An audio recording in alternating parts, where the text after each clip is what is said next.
नमस्कार दोस्तों, मैं डीके तिवारी अपने चैनल पर जियो पल्स एनालिसिस पे आपका वेलकम करता हूं। बैकग्राउंड देखकर अंदाजा लग गया होगा मैं किस टॉपिक पर बात करने वाला हूं। काफी दुखद है और मुर्शिदाबाद में ये जो धुलियान जगह है, वहां पे एक जगह है जाफराबाद। मुर्शिदाबाद के धुलियान का एक जगह है जाफराबाद। इसके पहले कभी नहीं सुना गया था कि यहाँ ऐसा कुछ हुआ। लेकिन हाँ, एक बात भी है कि कभी नहीं किसी जगह के बारे में सुना जाए तो इसका ये मतलब नहीं कि वहां पे कोई चीज होगी ही नहीं। कश्मीर का भी नाम हम लोगों ने पहले नहीं सुना था। कश्मीर का शिकारा और उसकी वादियां, ये सब भी सुना। और फिर उसके बाद वहां पे क्या हुआ ये सबने देखा। मुर्शिदाबाद इस समय चर्चा में इसलिए है कि वक्फ संशोधन एक्ट लागू हुआ।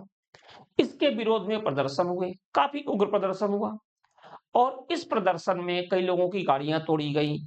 सबसे दुखद यह है कि चंदन दास और उनके पिता हरगोविंद दास, इनको भीड़ ने मार डाला। हिंदू थे तो यहां पर हिंदू मुस्लिम एंगल भी आ गया साथ में। उनकी जो चंदन दास की मां या हरगोविंद दास की पत्नी है पारुल दास, उनका ये कहना है कि उनका तो सारा संसार ही लूट गया। वो भी क्यों नहीं, अगर किसी के घर में ऐसा हो जाए तो होना ही है। दूसरी तरफ आरोप प्रत्यारोप का सिलसिला जारी है। ममता बनर्जी ये कह रही हैं कि भाई इसमें बीएसएफ और सेंट्रल गवर्नमेंट की साजिश है। दूसरी तरफ सेंट्रल गवर्नमेंट यही कह रही है कि वोट बैंक के तुष्टीकरण है। क्या है, किस तरह से है, हम उस पर नहीं जाकर ये समझने की अगर कोशिश करें कि प्रॉब्लम्स जो ये है ये आखिर बार बार क्यों हो रही है। अगर हम ये कहें कि चलो कुछ लोग आ गए थे, बाहर से भी कुछ लोग आ गए थे। किसी ने कहा है कि बांग्लादेश की कितनी संख्या है इसमें रहने वाले। प्रमोद किशन ने भी कहा है कि स्थितियां ममता सरकार बेकाबू कर रही है। ये सारी बातें छोड़ दीजिए, आरोप प्रत्यारोप की बात भी मत कीजिए। किसने क्या किया, वोट बैंक क्या है, पॉलिटिक्स हो रही है। भाई मैं पहले भी कह चुका हूं, पॉलिटिकल पार्टी है तो पॉलिटिक्स करेगी, लेकिन ये पॉलिटिक्स लाशों पर नहीं होनी चाहिए। और चलिए पॉलिटिकल पार्टी की बात छोड़ दीजिए, यहां पर एक बात जरूर है, वही कॉमन चीज। भाई वाजपेयी जी ने एक बात कही थी कि हम दोस्त चुन सकते हैं, पड़ोसी नहीं। पड़ोसियों से संबंध काफी लोग चाहते हैं कि अच्छा बना रहे। और एक कहावत भी है कि दूर के दोस्त से नजदीक का दुश्मन ज्यादा अच्छा होता है। लेकिन यहां पर उसी ने नजदीक से दुश्मनी निभाई। पारुल दास के साथ जो भी समस्याएं आई, ये माना गया कि उसमें उनके पड़ोसी ही शामिल थे। ये दर्द बहुत बड़ा है, क्योंकि जो अपने पड़ोसी होते हैं उनको हम अपने भाई, अपने घर के जैसा मानते हैं। आप भी मानते होंगे, सभी मानते हैं, लेकिन ऐसा नहीं है। दूसरी तरफ राज्यपाल, उन्होंने कहा कि हम जायजा लेंगे और ये भी कहा राज्यपाल ने कि हमें अलग अलग तरह की, मतलब वो मिल रही थी, न्यूज मिल रही थी जो एक कभी एक पक्ष में एक विपक्ष में। तो मैंने सोचा कि चल के वहां पर यथास्थिति का जायजा लिया जाए, ये राज्यपाल ने कहा और राज्यपाल मुर्शिदाबाद पहुंचे। दूसरी तरफ सरकार जो करती है, मृतक को 10 लाख रुपए मुआवजा दिया और अपने एक तरह से कर्तव्य की इतिश्री कर ली। यहाँ पे अखिलेश यादव जी का भी बयान आया, वो ममता जी के समर्थन में है। एक सवाल जरूर है, चाहे किसी भी गवर्नमेंट हो, बीजेपी की गवर्नमेंट हो, टीएमसी की हो या कांग्रेस की हो, लॉ एंड ऑर्डर स्टेट का मैटर होता है। इससे फर्क नहीं पड़ता कि किसकी गवर्नमेंट है। अगर लॉ एंड ऑर्डर की प्रॉब्लम्स आई है, इंटेलिजेंस फेल हुआ है, ये मानना पड़ेगा, तो इसकी जिम्मेदारी स्टेट गवर्नमेंट की है। और अगर आपको लगता है कि भाई लॉ एंड ऑर्डर में हम नहीं कर पाए, हमारा इंटेलिजेंस फेल हो गया, ये जो काम है ये सेंट्रल गवर्नमेंट कर रही है, तो भाई आप क्यों फिर बैठे हो गद्दी पर, आप छोड़ दो। जब आपको ये पता है कि सामने वाला साजिश कर रहा है, ये प्रॉब्लम आ रही है, और तो आप फिर आप उससे निपटो। और अगर आप नहीं निपट सकते तो फिर आपके बैठने का कोई वजह नहीं है। आप मत बैठो, आप छोड़ दो गद्दी। केवल आरोप लगाने से काम नहीं होने वाला। और जनता भी इसको देख रही है। अरविंद केजरीवाल को लोगों ने देखा किस तरह से वो एक बार बैठकर बार बार आरोप आरोप आरोप, हर चीज का आरोप लगाना। इम्प्लीमेंटेशन भी जरूरी है। यहां पर मैं किसी की तरफ से नहीं बोल रहा हूं, लेकिन ऐसा है, ये प्रॉब्लम्स है। ममता बनर्जी ये बोल रही कि बीएसएफ ने कराया, इन्होंने कराया, इंटेलिजेंस फेल हो गया, तो ये जिम्मेदारी किसकी है। और हमारे जो पॉलिटिकल पार्टी के लोग भी हैं, वो भी ममता जी को सपोर्ट कर रहे हैं। दोषी ममता जी हैं, कौन है ये तो जांच के बाद पता चल जाएगा। खैर किस जांच के बाद क्या होता है ये तो सभी जानते हैं, पुलिस ने गिरफ्तारियां भी की हैं। लेकिन अभी की जो स्थिति है, खास तौर से जानने के बाद कि जो भी दंगा हुआ, हरगोविंद दास, चंदन दास और इस समय जो पारुल दास हैं उनकी पत्नी हरगोविंद दास जी की, वो जिस तरह से इस बात को बता रही हैं कि इस दंगे में पड़ोसी शामिल थे, आप एक बार सोच के देखें। क्या जहां पर दंगा नहीं हुआ है, क्या लोगों के मन में कहीं ना कहीं ये बात नहीं आएगी कि हमारे पड़ोसी भी ऐसा हो सकते हैं? कश्मीर में भी पड़ोसी ही थे, कश्मीर में भी पड़ोसी ही थे, और अब ये देखने को मिल रहा है। तो ये एक बहुत बड़ी क्षति है, ये बहुत बड़ी क्षति है। और मैं तो ये मानता हूं कि जो बाहरी तत्व हैं, अगर उनको जो सजा दी जाए, ये जो पड़ोसी हैं इनको कम से कम उसके 5 गुनी सजा दी जाए, ताकि फिर से कोई पड़ोसी, हालांकि ये तो उसके अपने विचार पर निर्भर करता है, लेकिन फिर से कोई पड़ोसी इस तरह की हरकत उठाने की कोशिश भी ना करे। और पड़ोसी चाहे जिस समाज का हो, हिंदू का हो, मुस्लिम का हो, ये मैटर नहीं है, वो समाज भी उसको बर्खास्त करे। लेकिन हमारे आपके चाहने से क्या होता है? समस्या क्या है कि जो गिद्ध है उन्हें तो मांसी दिखेगा, उन्हें तो यही दिखेगा कि चलो यार अपनी व्यवस्था हो गई। पॉलिटिकल पार्टी में कुछ नेता हैं जिन्हें चुनाव दिख रहा है। तो ये सारी समस्याएं हैं। अभी फिलहाल मुर्शिदाबाद की स्थिति क्या चल रही है आप देखो इसको। और ऐसा भी नहीं है, इस घटना को एक तरह से राजनीतिक हत्या देने की भी साजिश चल रही है।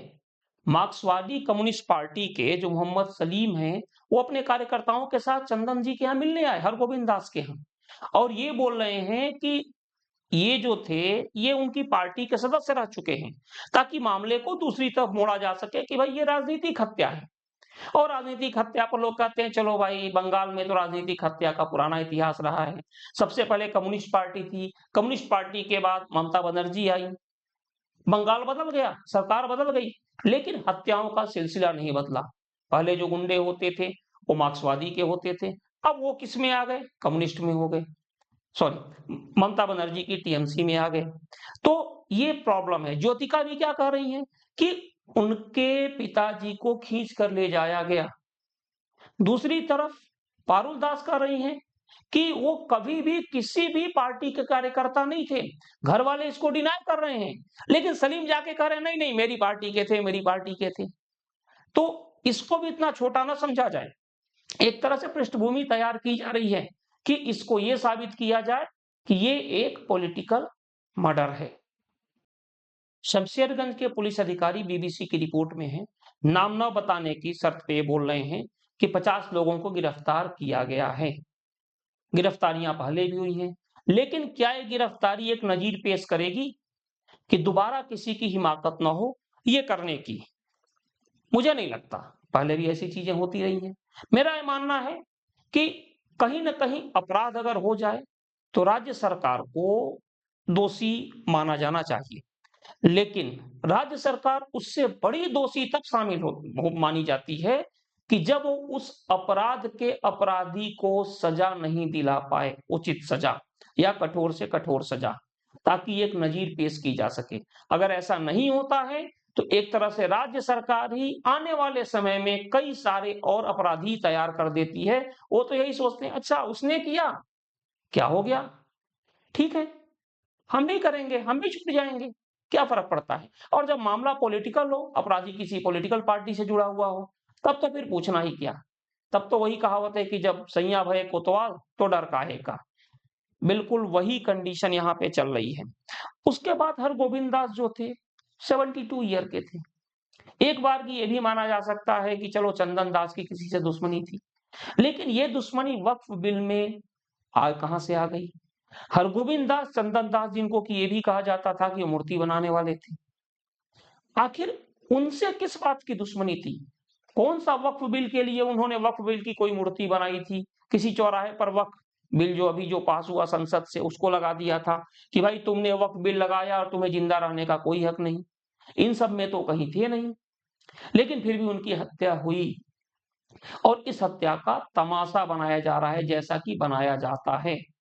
कोई हिंदू मुस्लिम एंगल देख रहा है, कोई वोट बैंक की पॉलिटिक्स देख रहा है, लेकिन कहीं पर भी इनके न्याय की बात नहीं हो रही है। अभी तक किसी ने भी ये कहने की जहमत नहीं उठाई कि वक्फ बिल पर हरगोविंद दास और चंदन दास की हत्या क्यों हुई, ये कहां से दोषी थे, सवाल ये है। और ये सवाल पूछना जरूरी है उनसे भी जो पड़ोसी थे कि आखिर क्या वजह थी, जो भी हत्या हुई है तुम्हारे विरोध प्रदर्शन में इनकी हत्या कहां से आ रही है, या मामला कहीं और तो नहीं है। मुर्शिदाबाद से बांग्लादेश की सीमा 40 किलोमीटर की दूरी पर है, बांग्लादेशी वहां से आ गए, ये सारी चीजें भी हैं। कुछ लोग ये कह रहे हैं बीएसएफ क्या कर रही है, सवाल बहुत है। लेकिन पारुल दास का क्या, उनकी तो 3 लड़कियां हैं, उनका तो पूरा परिवार उजड़ गया। कल को कोई और पारुल होंगी, फिर जांच बैठेगी, फिर उसके बाद एक बार दंगा होगा, फिर सरकार संसद में कोई कानून पास करेगी। हो सकता है इस बार मुस्लिमों ने चालू किया, अगली बार हिंदू चालू करेंगे, कोई मुस्लिम मरेंगे। लेकिन क्या हम ऐसा संदेश दे पा रहे हैं? पॉलिटिकल पार्टी भी देखिए, कोई ममता जी का सपोर्ट कर रहा है, उसी में से आचार्य प्रमोद कृष्ण जो पहले बीजेपी में नहीं थे, बीजेपी में आए हैं, वो ममता जी का विरोध कर रहे हैं कि ममता ने पूरे बंगाल को हिंदुओं के लिए क्या बना डाला। अब वो अलग मैटर हो सकता है, लेकिन सवाल ये है, मैं बार बार वही कह रहा हूं कि इसमें पीड़ित कहां है? क्यों डेमोक्रेसी किसके लिए है? डेमोक्रेसी हम सभी के लिए ही तो है, आम जनता के लिए ही तो है। वही आम जनता मर रही है तो उसकी बात नहीं की जा रही है। यहाँ पे बस बात की जा रही है कि आपका शासन खराब है, आपके शासन में जंगल राज है। और जिनका शासन है उन्होंने कहा क्या हुआ, मर गया तो मैंने मुआवजा तो दे ही दिया। इंटेलिजेंस फेलियर, वो स्वीकार करने को तैयार नहीं। दूसरे स्टेट के लोग उन्हें समर्थन दे रहे हैं, उनके समर्थन में बोल रहे हैं, उन्हें अपना वोट बैंक दिख रहा है, और ये भी दिख रहा है कि आगे चुनाव है, इनसे हमें समर्थन मिलेगा। तो सबकी अपनी अपनी चीजें हैं। इन सारे शोरगुल में मृतक की बात करने वाला कोई नहीं है। क्यों, क्या वजह थी, इस पर बात करने वाला कोई नहीं है। वक्फ बिल से चंदन दास का या हरगोविंद दास का क्या लेना देना था कि उन्हें मारा गया, इस पर कोई नहीं बात करेगा। सवाल वही है। मिलते हैं